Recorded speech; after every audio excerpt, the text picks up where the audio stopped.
Before winter closes in on the Antarctic, Captain Cousteau lifts off Calypso's helicopter pad to evaluate the navigability of the fast-changing seas ahead.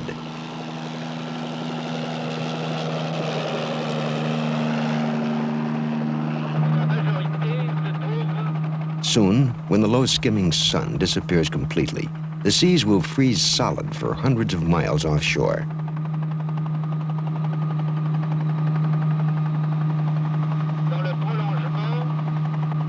During the short South Polar summer, Cousteau has been studying the waters and marine life of the frozen continent.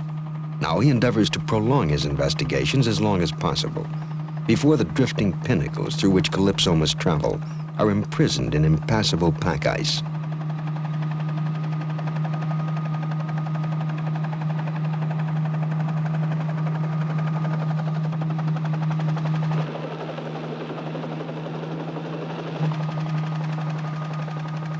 Below us, a colony of crab-eater seals anticipate winter by fattening up on concentrations of krill, the basic food for both mammals and birds in these bountiful Antarctic seas.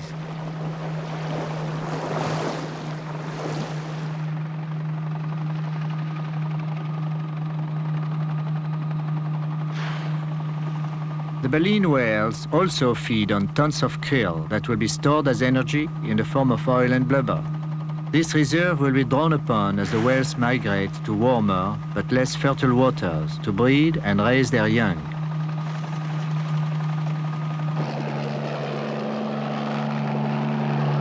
We return to Calypso over gigantic tabular icebergs. Some have measured up to 100 miles in length. I am now convinced that we have very few days left before winter puts an icy lid on Antarctic waters.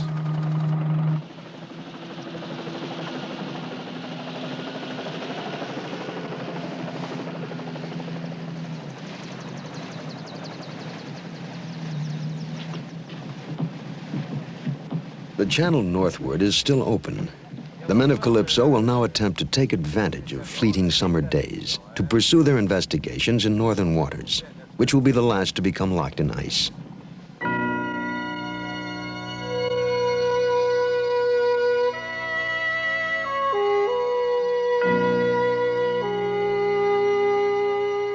This is part 4 of Jacques Cousteau's expedition in the Antarctic, in which Calypso's mission to South Polar oceans concludes in the hazardous waters of Hope Bay.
En route to Hope Bay, Calypso travels north along the Antarctic Peninsula, picking her way through channels, islands, reefs, and icebergs.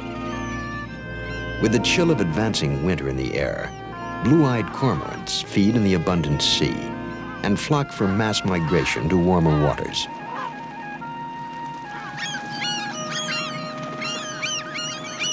The cormorants gather within a cluster of islets that Cousteau discovers as a refuge for Antarctic wildlife.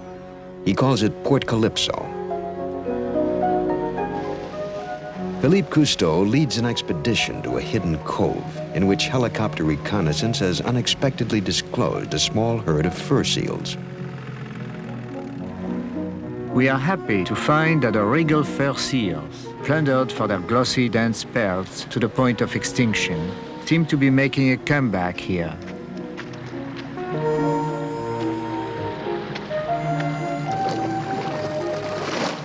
In this paradise, virtually inaccessible to man, the seals play and preen their foot-long whiskers.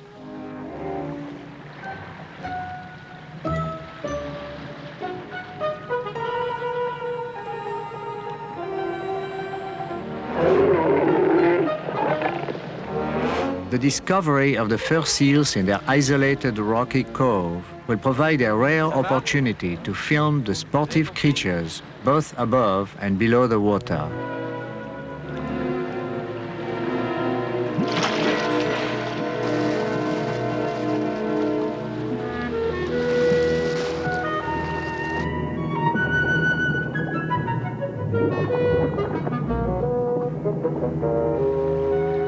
The fur seals are currently protected by the Antarctic Treaty. Now they are unafraid of man, and their behavior is practically undisturbed by the presence of their fellow flippered visitors.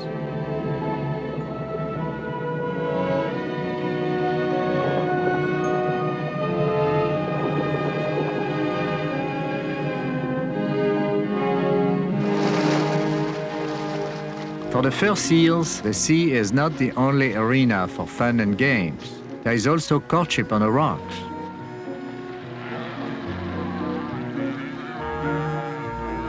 A flirtatious young female pursues a handsome bull. She nips him on the neck and wins him by a whisker. We leave the fur seals, hoping that all nations will continue to honor the Antarctic Treaty and leave them to thrive. Suddenly, weakened by summer thaw streams, the face of a glacier begins to crumble.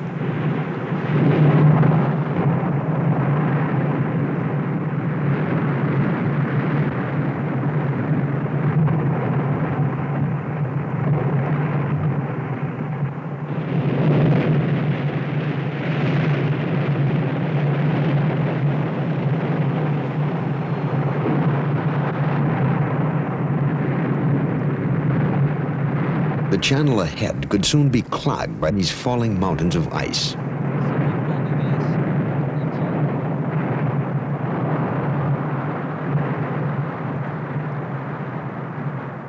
We must now escape to more open waters.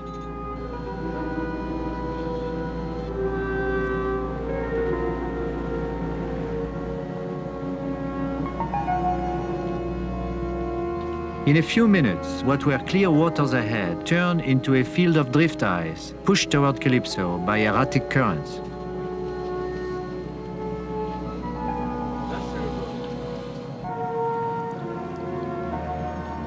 We must maneuver carefully through deceptively small growlers.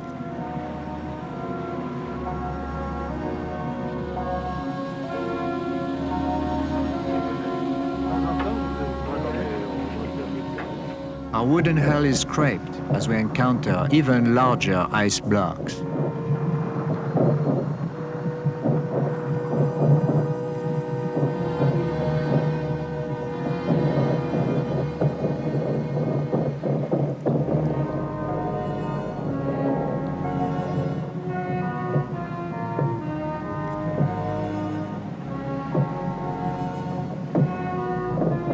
Proceeding at about half a knot, Calypso bores on. The channel is now so packed, the ice blocks cannot be avoided.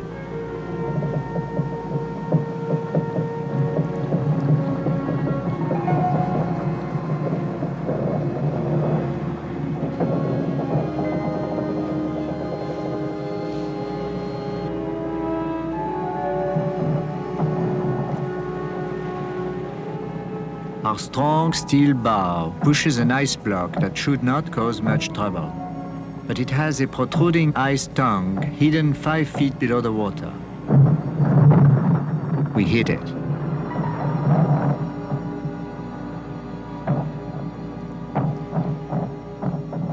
The ice block bounces back, striking Calypso under the rear, where our vulnerable rudders and propellers are.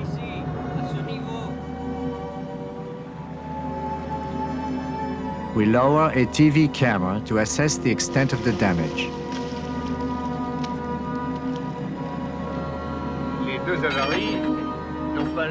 In the ship's mess hall, the TV monitor reveals that one of the two propellers is bent.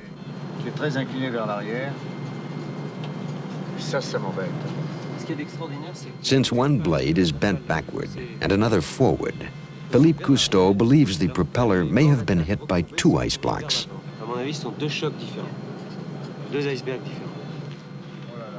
They have to proceed to the protection of Palmer Station and repair it there.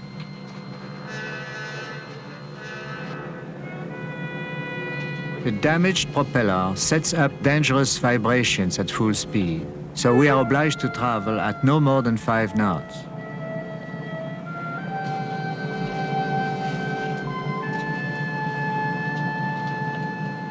With limited visibility, we come upon an uncharted hidden reef, identified only by the waves created by the submerged rocks.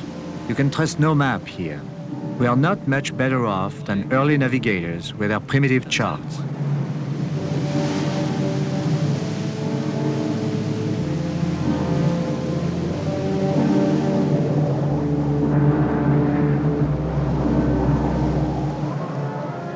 Calypso heads for shelter at Palmer Station, the nearby American base.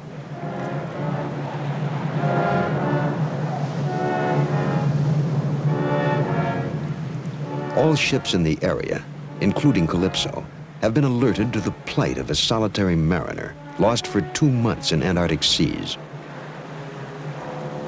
3 days later, at Palmer Station, the saga of Dr. David Lewis ends. A launch helps him tie up to Calypso. Dr. Lewis has sailed from Australia in an attempt to circumnavigate Antarctica alone.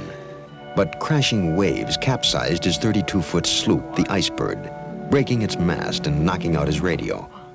Sea-soaked for 2 months in freezing temperatures, he has somehow survived. Messages saying that everybody was without news from you.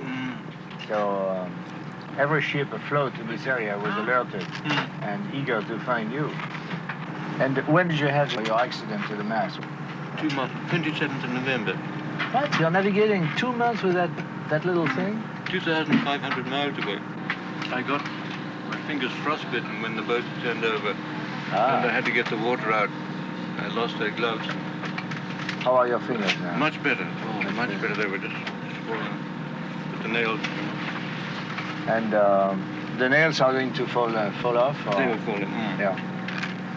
I see. Via satellite, a belated Christmas message will be sent by Magnifax to Dr. Lewis's daughters, Vicky 10 and Susie 11. I miss you both so much. Hope you are not too worried. Was your Christmas nice? I shared mine with the little Icebirds. I love my girls more than anything in the world. Daddy. Dr. Lewis is bewildered, dubious about the space-age transmission of this message, so important to him. And we are ready to transmit in 10 seconds.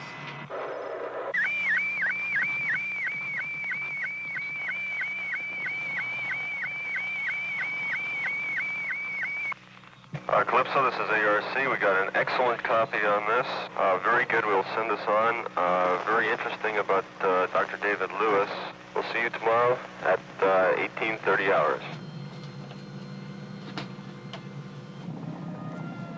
Now on the way to the Weddell Sea, Calypso proceeds to the turbulent northern point of the Antarctic Peninsula, where a hummock of ice bobs, oscillating in resonance with a long swell.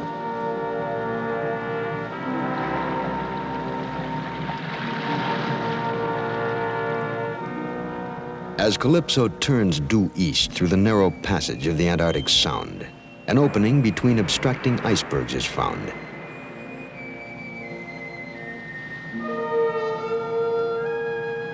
Here, storm-driven icebergs have destroyed many ships. subdued light, an atmosphere of slumbering threat as we approach our destination.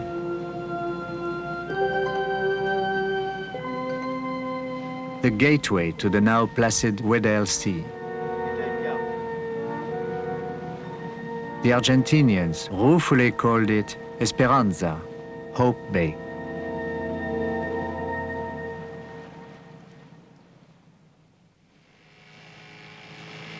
Hope Bay, a narrow, deep submerged glacier valley at the entrance to the Weddell Sea. Philippe and the filming team are on their way to explore the ruins of an ice castle.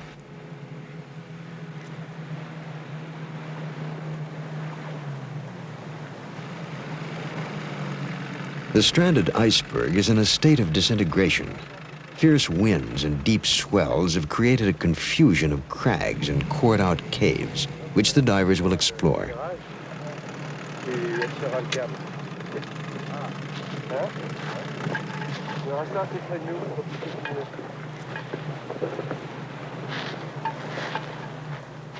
Philippe discovers that there is a tunnel leading down through the center of the iceberg. Passez-moi la caméra sous-marine, la 9. Dorado enters a fretted arch through which raging seas have coursed and disappears into the catacombs.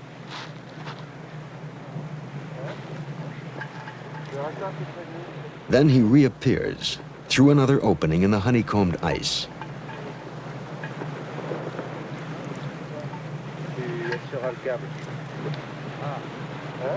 He has found that there are more tunnels large enough to dive through. This will be the first dive ever within an iceberg.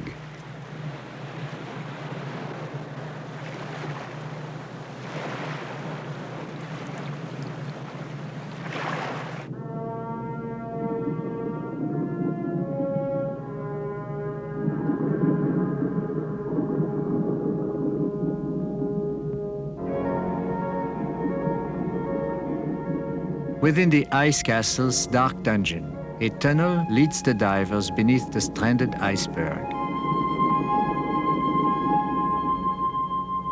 The fragile structure could collapse at any moment and hurl upon the divers tons of icy debris.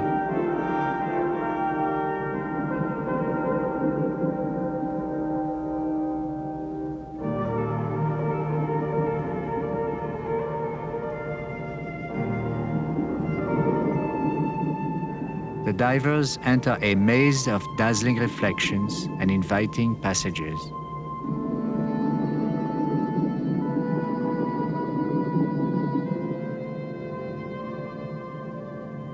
Soon, apprehensions fade. The men cannot resist running their hands along the icy walls as they glide through the eerie sculpture.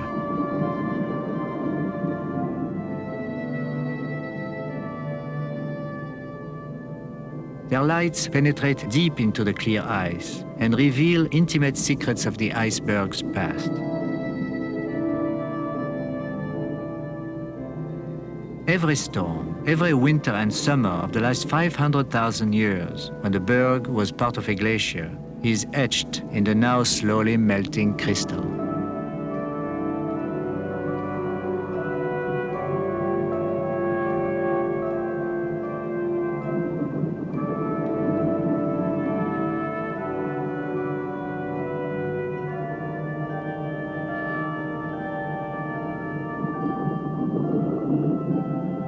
The divers are drawn once more into the entrails of the iceberg itself, entering through the mouth of another cave.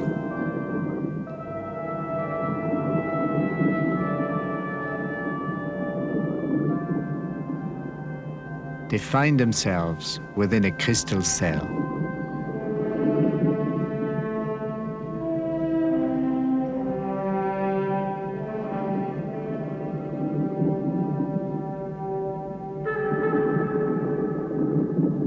A long descent through a tunnel leads to the seafloor.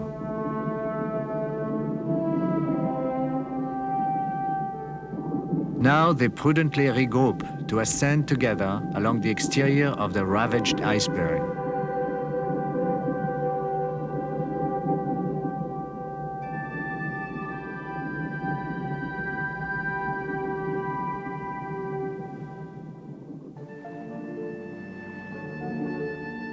As Captain Cousteau plans the work ahead, snow flurries signal a dramatic change in the weather at Hope Bay. The temperature of the sea and air are dropping. The men of Calypso will accelerate their dives to accomplish as much as they can before the onset of winter.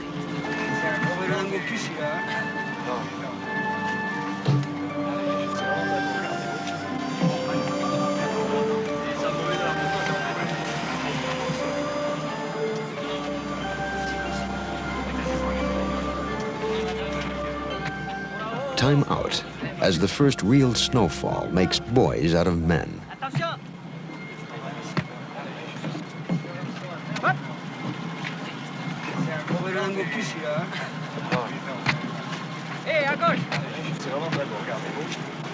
The beleaguered Bougueran takes evasive action to get even.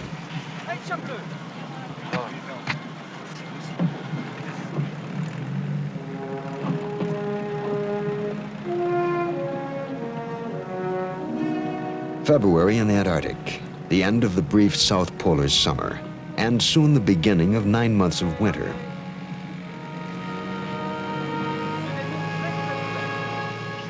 The men pursue their explorations.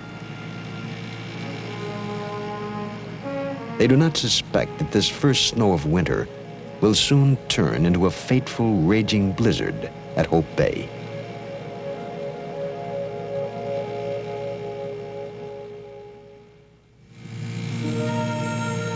At Hope Bay, the men of Calypso intensify their exploratory operations before violent storms, freezing seas, and winter darkness close off the continent.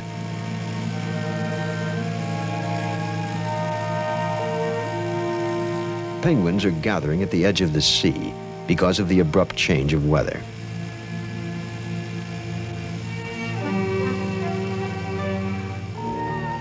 These penguins are mostly Adelie juveniles, left behind by their parents, which have already left the rookeries to feed at sea.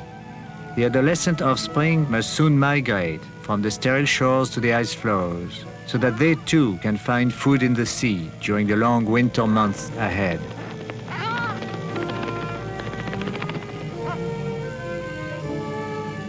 Because of the basic simplicity of life cycles in the Antarctic, the behavior of animals can be more easily observed and interpreted. Young penguins under early winter conditions are good examples of adaptation to extreme environmental challenges.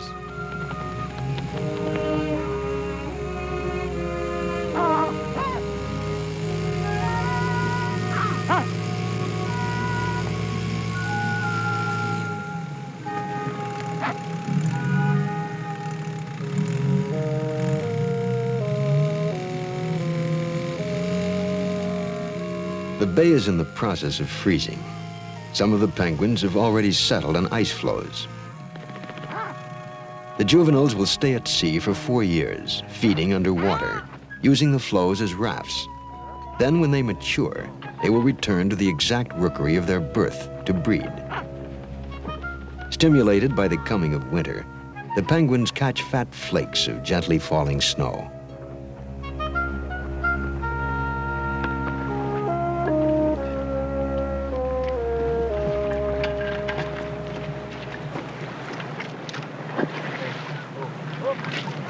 Now the divers prepare to film the penguins' migration from the nearby rocky shoreline to the floating ice.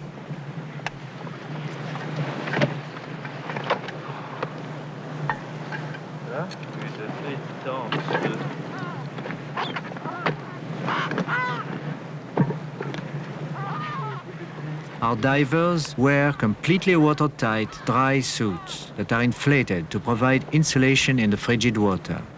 The penguin's protection against the extreme cold is his full-dress suit of oily feathers.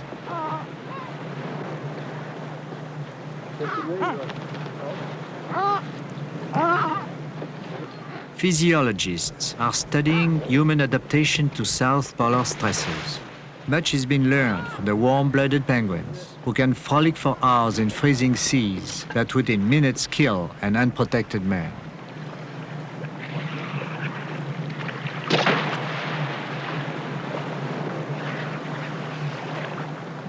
Ice is forming on the underwater cameras.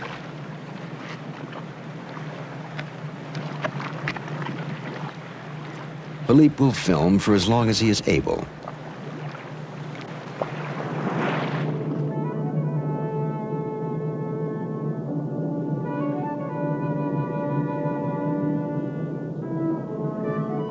A crust of sea ice is forming over the divers.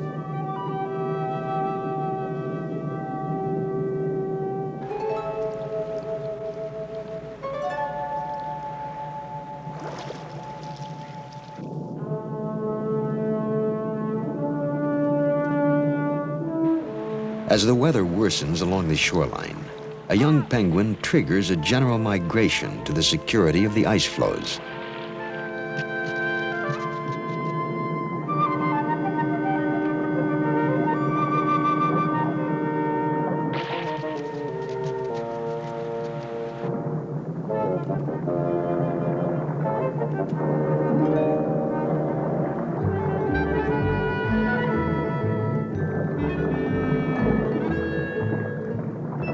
A penguin can leap 7 feet out of the water, but its landing isn't always perfect.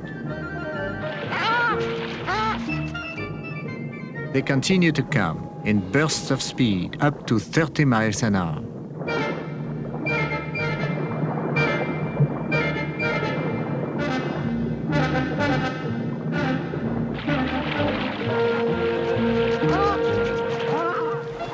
The young penguins dart past our divers, impelled to reach the floes.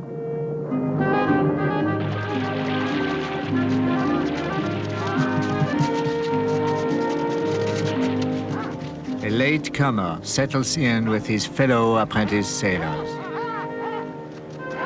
They will often ride such ice floes during their 4 years at sea.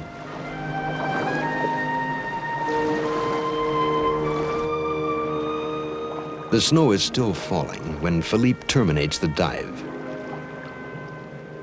The inflated dry suit may add buoyancy in the water, but it's cumbersome on land. The men prepare to return to Calypso. For a last fling in the water, Dominique Soumillon has blown up his suit to most impressive proportions.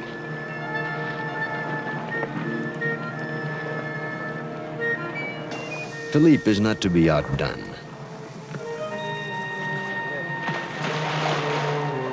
Soumillon takes to the water unencumbered by tanks, and the Antarctic Sea becomes a swimming hole.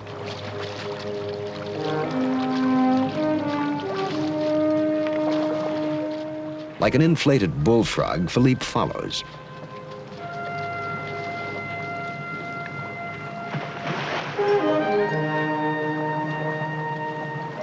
It is a toss-up as to which bullfrog will become king of this pond.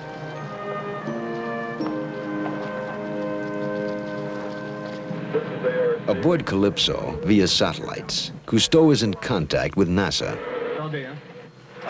Did you ask me about the weather conditions we are now? Roger, Calypso. According to the satellites photographs that we have under our eyes, and according to what I see through my window, they coincide pretty well. Very sad gray weather with moderate winds.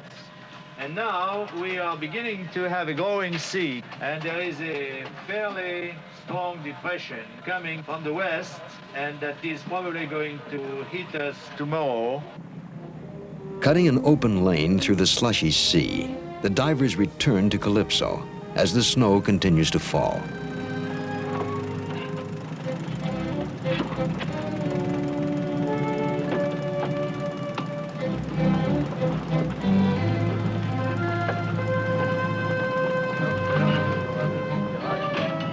After conferring with NASA, I realized that although now the water is calm and the wind is quiet, things will be changing rapidly. The wind may blow down from the glacier mountains at any moment. Already the barometer has dropped and the seas are freezing around us. Perhaps we have stayed too long.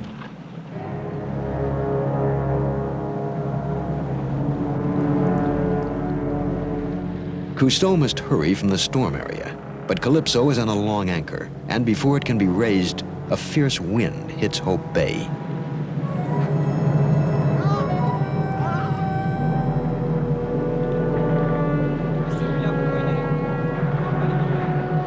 The wind, screaming down off glaciers, rising in 5 minutes from 0 to 65 knots, drives huge ice blocks out of the bay and toward Calypso.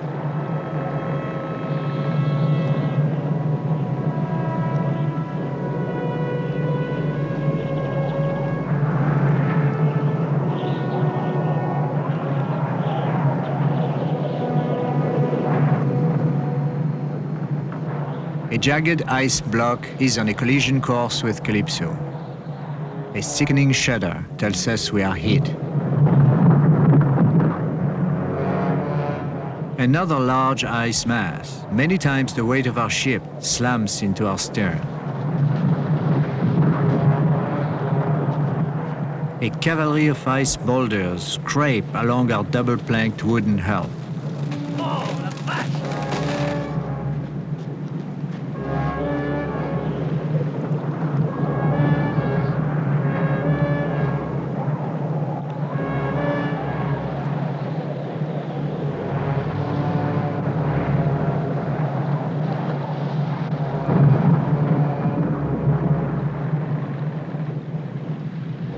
It is a futile fight against an overwhelming adversary. And by the time the wind drives most of the ice away from us and out to sea, we fear we are gravely injured. To assess the damage below, Falco has been winched down by the diving saucer crane. For Hope Bay is still too rough to put down a dive ladder.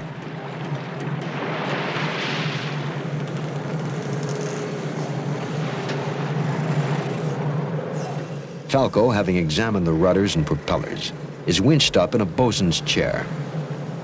Cousteau and all on board anxiously await his report.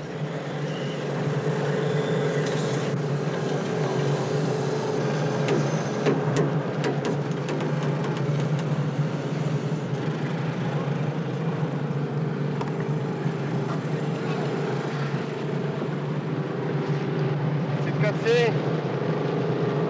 À la deuxième chaise, là, à l'intérieur, là. Falco reports that not only is the starboard propeller badly bent, but the shaft of the port propeller is broken. It is very serious, he says. The shaft cannot be repaired. And the blizzard at Hope Bay has just begun.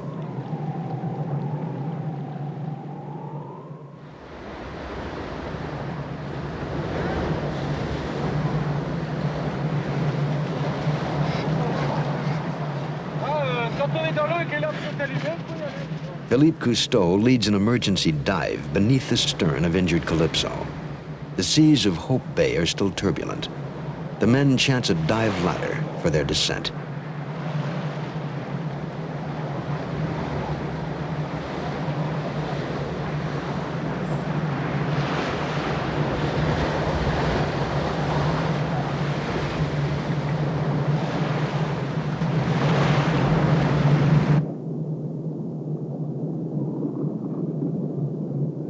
The damage wrought by the colliding ice is alarming. The shaft of the port propeller has been knocked out of its socket. We have completely lost the use of this propeller. The divers must fasten the shaft so that it does not ram into our port rudder and disable us completely. Through hand signals relayed by divers to Paul Zuena on the winch, the propeller shaft is secured by a strong tackle.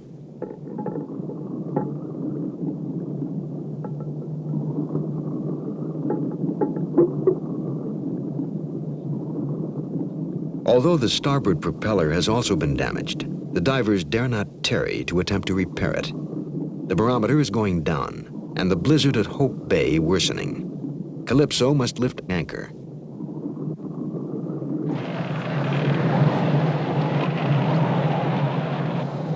The narrow mouth of the bay is blocked by an armada of fast-drifting icebergs. There is no way out. All hatches are battened down, including that of our diving saucer. The blizzard begins to turn day into night.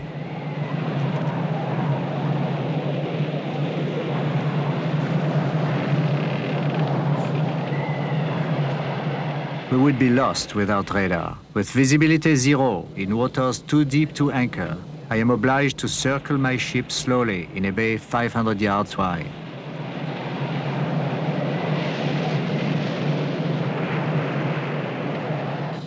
The wind rises to hurricane velocity, over 80 knots.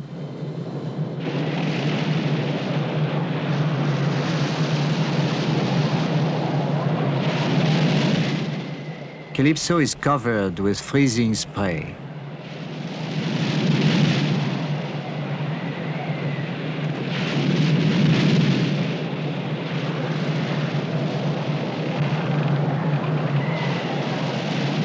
We circle in the blizzard for 3 days and 3 nights on our single bent propeller.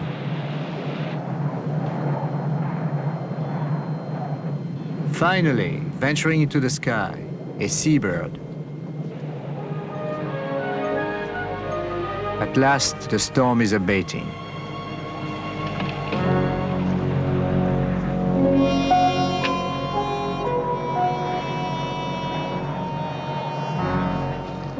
After spending 3 days on the bridge, Captain Cousteau gets his first opportunity to inspect his ship.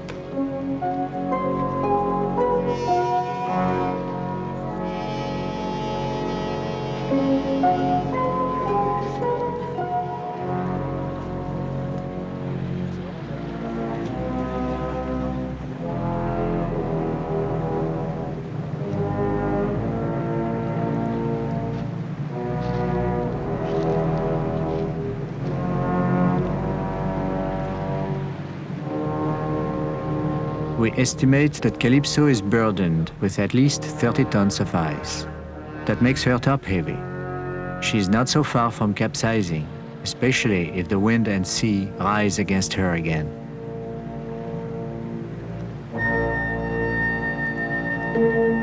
Cousteau informs NASA, Calypso is still in Hope Bay. We are prisoners here. The damage to Calypso is severe. We are obliged to organize our return as soon as possible.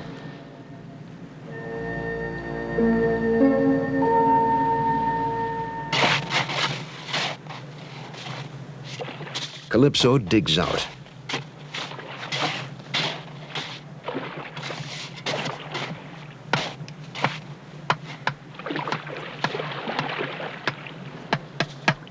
A hole in the hull 2 feet above the waterline is temporarily repaired.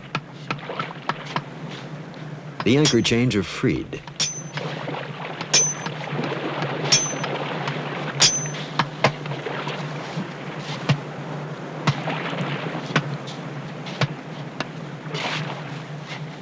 Gradually liberated from her icy prison, Calypso still faces her most perilous journey. Bouguerin and I study ice conditions revealed by satellite photos. Our immediate objective is King George Island to obtain assistance for our crossing of the Drake Passage. First, Calypso must get out of Hope Bay through the narrow, ice-clogged Antarctic Sound.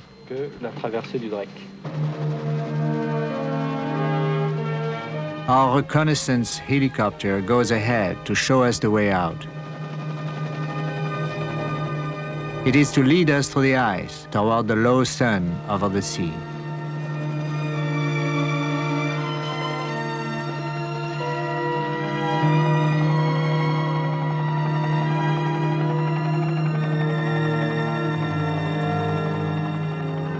Calypso crawls laboriously along. After a blizzard, the wind often changes 180 degrees and resumes blowing with great force. To avoid this cyclonic storm center, Cousteau chooses night travel through the Antarctic Sound.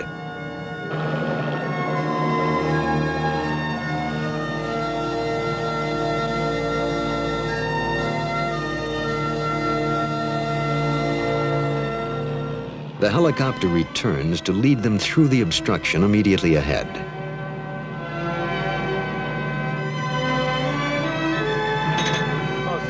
c'est de savoir si la barrière que nous avons devant nous là actuellement, si en allant vers l'ouest, à quelle distance on peut la contourner à toi?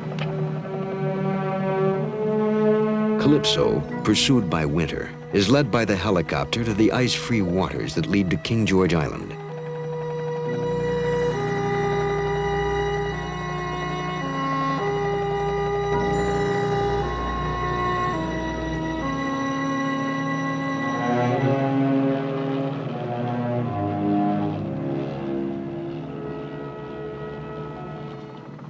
Wounded Calypso must now face the challenge of recrossing the treacherous Drake Passage to the tip of South America.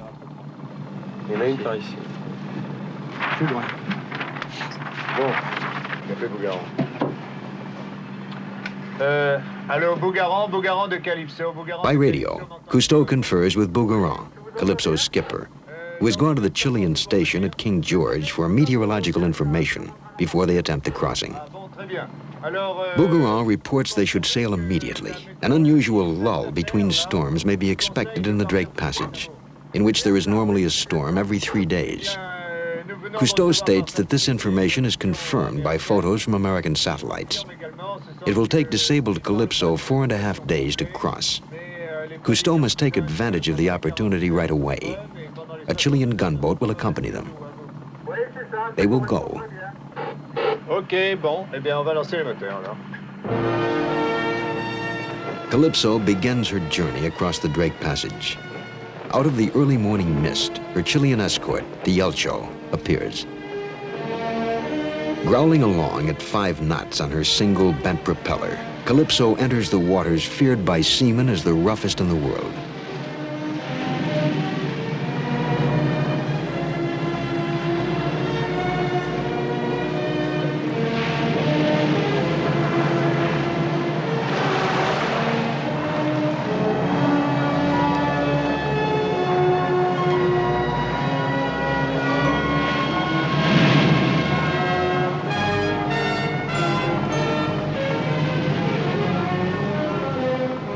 In addition to the Yelcho, NASA and NOAA satellites, as well as the US Navy's Fleet Weather Service, are keeping constant watch on our damaged ship.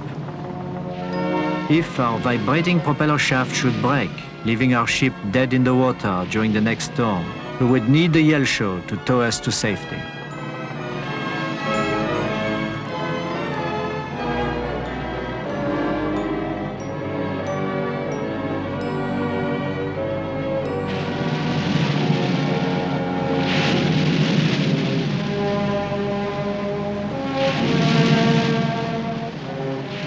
The sudden appearance of dolphins off our bow tells us that we are at last nearing land.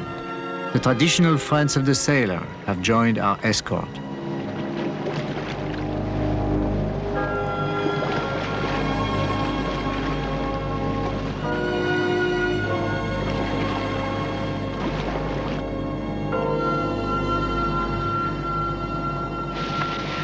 Calypso, this is Rock Stewart at Goddard. Contact us when you reach safe water. When you reach safe water. Look, I can answer you that we did reach safe waters. We are now approaching the entrance of the Murray Channel, and we are in safe water. Over. Commandant Cousteau, we're all going to drink a toast to you on that. We're just real glad to hear that you're in safe water. Over. Off the tip of South America, Captain Cousteau leaves Calypso in a Zodiac to pay a visit to the Chilean gunboat.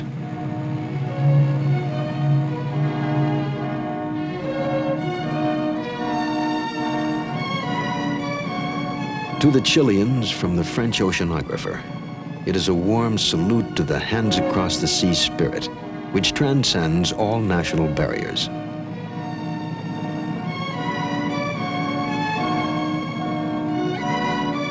Cousteau boards the Yelcho to express his appreciation to its crew and its captain. Lieutenant Commander Carrasco welcomes Captain Cousteau.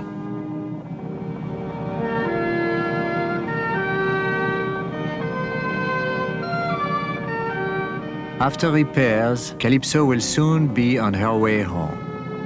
The new information we gathered in joint research with NASA will require long analysis. Calypso has successfully probed the most dangerous of waters. Assaulted by icebergs and besieged by savage storms, she has survived. In her greatest and most challenging adventure, limping but unvanquished, Calypso has come through.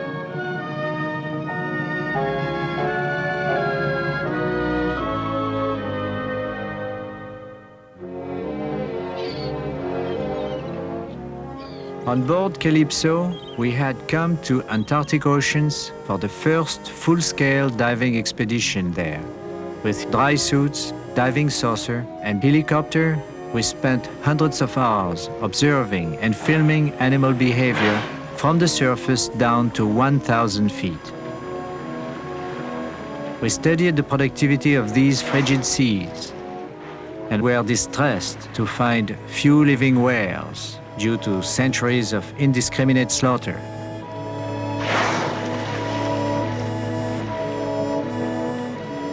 We did find the waters to be the most biologically rich in the world, and above, a transparent atmosphere that reminded me of that of my childhood when I could see the Alps from the Eiffel Tower in Paris. Our discovery of a thriving, hidden colony of fur seals proved once more to us that nature generously responds to well-implemented protective measures.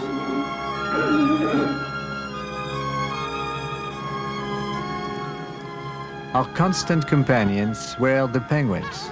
They revealed to us their long, swift flights under the sea and their courage when they successfully confronted their predators. We had sought the unknown and rediscovered what we once knew, harmony and purity on our planet. May the last continent explored by man be the first continent not plundered by man. Out of the midnight of misdeeds against nature, may there come a dawning of respect and love for the wild creatures and secret places of the last virgin land on Earth, Antarctica.